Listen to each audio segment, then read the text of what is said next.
So you were saying the only like majority of the reason why a man would cheat then would be because of his ego and his need to get his I mean, the ego first one fed. would be ego, feeding the ego, and the second one would be Lack of discipline.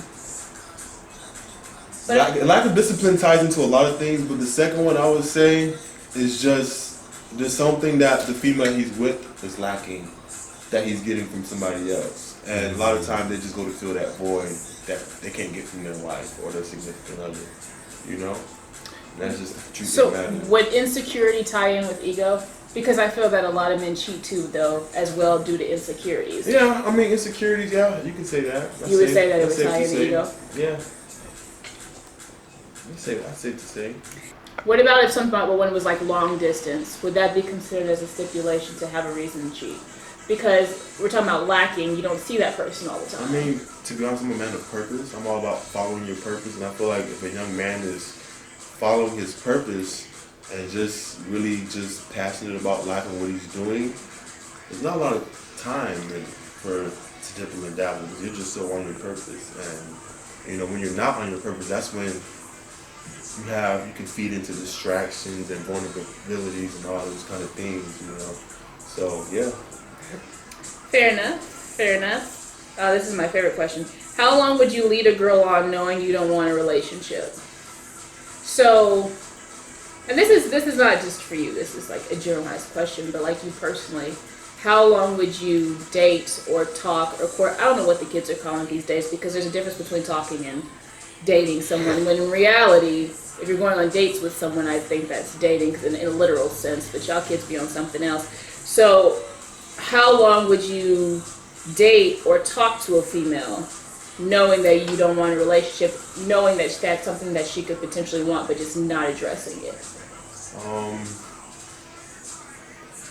This is how I'll put it, because I think I'm speaking for most males. Yeah. When I say this, but when a guy meets a female, they put her in two categories most of the time. Sometimes there's a third one, but usually they put them in two categories within the first encounter. And that's usually one, the future sex partner, and the second one will be a potential girlfriend or a partner, life partner. So guys already know from the jump a lot of times.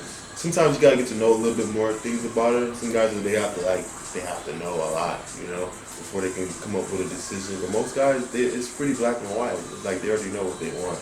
But as far as leading them on, the motive for them leading them on, sometimes it's just ego. It's all about the thrill of the chase. Sometimes it just feel good to have a woman that just desires you and always wants you, but she can't necessarily have you. But you're gonna let her keep chasing you and keep doing things to get your attention because it makes you feel good because you like to feel desire. Females like to feel desire, and males do too. I will agree. That is the same with women as well. Like personally speaking, I agree 100%. Like if I do see someone. It's not necessarily like the sex.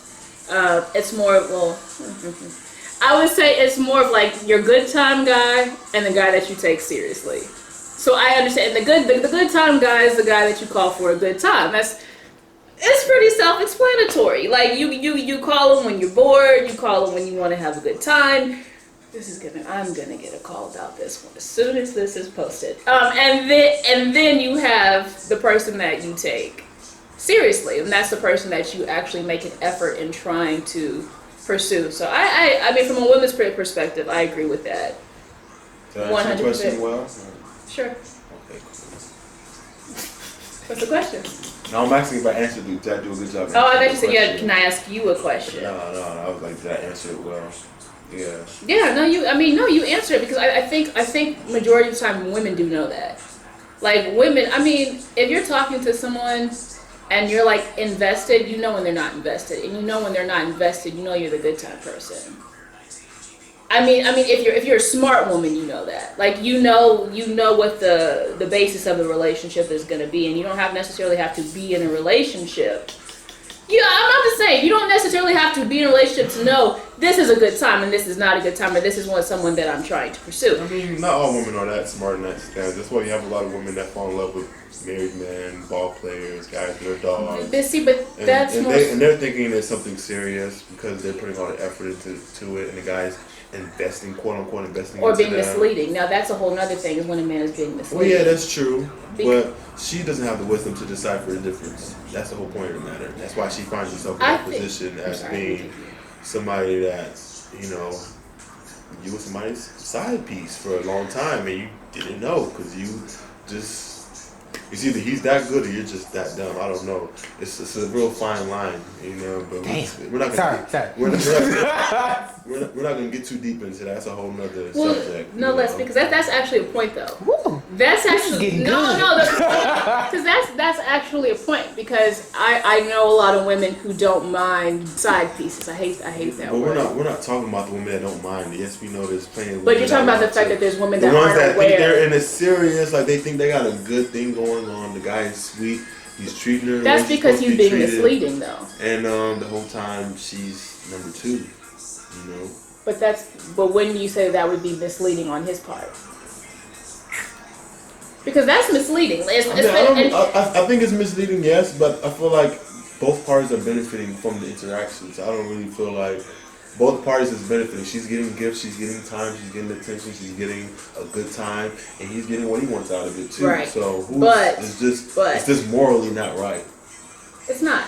So I do agree that there are women that are being, I don't want to say tricked because I don't think that you can be tricked if you're smart. Not smart as far as intelligence, but if you're aware of a situation, you won't be allowed to be tricked or misled. But there are some men that are very good at misleading. But I will say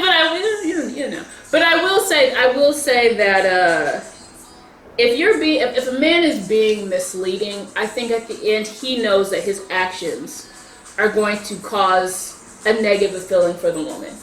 Like he knows in a way that may hurt her feelings or that may make her feel some type of way. So you're saying that she's benefiting, and he's benefiting. But if you really think about it as a whole, only he's benefiting. Because at the moment you stop projecting this gifts and all this other kind of stuff and you stop, because eventually it's going to stop. Because if you're not invested, when he gets caught or when he stops, then the woman is going to be hurt. So how is that benefiting both people? If one part of the party is hurt. For the guy, it's feeding his ego. It's a thrill. We know why the men is it cheating if they don't get caught? I guess not. Niggas ain't shit.